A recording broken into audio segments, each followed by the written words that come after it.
Good morning friends. मैं हूं सांची और आज का टॉपिक है द हिंदू मैरिज एक्ट 1955। और हिंदू मैरिज एक्ट का तो ये आप लोग समझ रहे हैं कि ये विवाह, हिंदू के विवाह के बारे में बताया गया कि हिंदू का जो विवाह होता है वो उसका कैसे होना चाहिए, उसका क्या सेरेमनी है, क्या उसका कंडीशन होना चाहिए, शादी कब मान्य है या फिर शादी का जो विवाह जो होता है हिंदू का, तो उसका क्या क्या प्रोसेस है, क्या क्या उसका डिवोर्स, अगर मान लीजिए किसी का शादी टूट रहा है तो वो डिवोर्स कैसे ले सकते हैं, उसका सब कुछ के बारे में इस 1955 के एक्ट में दिया हुआ है। तो आज का पहले तो हम ये बताएंगे, ये बेयर एक्ट है, ये जो आप लोगों के सामने जो खुला हुआ है ये बेयर एक्ट है। और बेयर एक्ट हम लोग को पढ़ना बहुत ज़रूरी है। बेयर एक्ट पढ़ने से हम लोग को कम से कम ये हम लोग को क्लियर होता है कि हमारा जो लॉ है वो है क्या, लॉ में हमारे क्या दिया हुआ है, इसलिए हम लोग को बेयर एक्ट पढ़ना ज़रूरी है। और बेयर एक्ट को एक तरह से हम लोग को दिमाग में रख लेना है, क्योंकि हमारे बेयर एक्ट के क्वेश्चन का जो एक जो लाइन होता है उससे जुडिशरी के एग्जाम में बहुत आता है।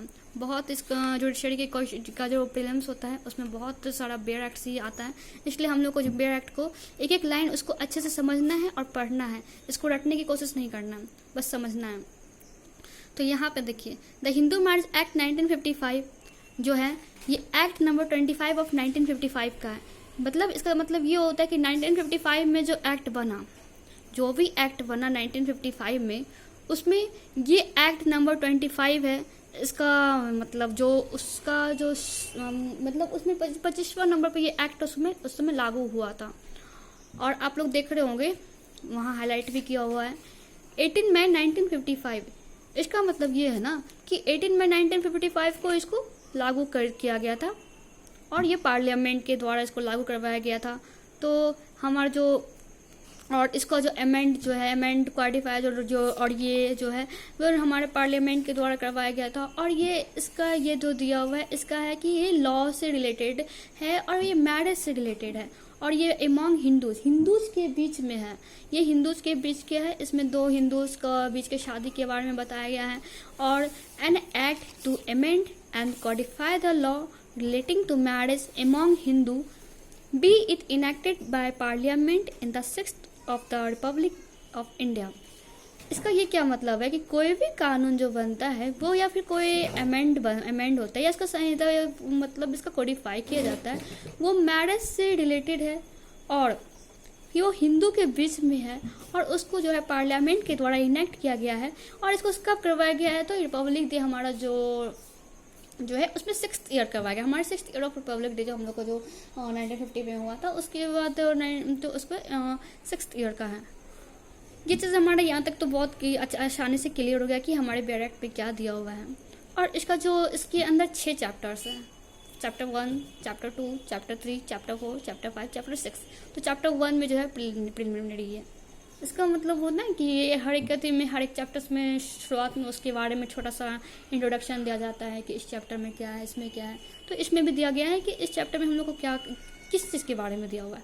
तो उसके बाद प्रिलिमिनरी है। तो पहला सेक्शन क्या है, प्रिलिमिनरी। ये जो हमारा 1, 2 लिखा रहता है, 1, 2, 3, 4, वो जो रहता है एक सेक्शन होता है, उसको हम लोग सेक्शन ही पढ़ते हैं। तो इस सेक्शन 1 में क्या दिया हुआ है, शॉर्ट टाइटल एंड एक्सटेंट।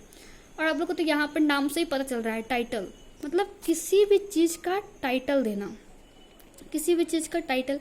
तो इस और एक्सटेंट हो गया मतलब उसका विस्तार क्या है, उसका विस्तार क्या है, वो एक्सटेंट है। तो this act may be called the Hindu marriage act. और जब ये एक्ट पारित हुआ, जब भी ये एक्ट बना, तो इस एक्ट का नाम क्या दिया गया, तो इस एक्ट को नाम जो दिया हिंदू मैरिज एक्ट। मतलब हिंदू के विवाह के कानून के बारे में इसकी भी दिया हुआ है, इसमें हिंदू के विवाह के बारे में दिया हुआ है। तो इस हर कोई भी कानून बनता है उसका नाम दिया जाता है, उसका शॉर्ट टाइटल दिया जाता है। तो इसमें इसका भी नाम दिया गया। तो इसका नाम क्या दिया गया, तो short title Hindu marriage act. और ये कहाँ कहाँ विस्तार है, तो ये पूरे इंडिया में विस्तार है। इसको जब ये आपको 9 अगस्त 13 मतलब 2019 में जब आपको ये हटा, जम्मू कश्मीर वाला हटा, तो ये पूरे इंडिया में लागू किया गया, पूरे इंडिया में इसको लागू हो गया। और ये पूरे जो है पूरे हिंदू में अप्लाइज किया जाता है। यूनियन टेरिटरी, चाहे वो डोमिसाइल्ड इंडिया के हो, इंडिया के टेरिटरी के डोमिसाइल्ड हो गए, चाहे वो बाहर भी क्यों नहीं रह रहे हैं, तो उनको जो है पूरे इंडिया में लागू किया गया। और ये हमारा जो है सेक्शन 1 है। यहाँ तक मुझे नहीं लगता आप लोगों को कुछ भी प्रॉब्लम्स होगी। Thank you. नेक्स्ट सेक्शन 2 आप लोगों को नेक्स्ट वीडियो में बताऊंगी। धन्यवाद।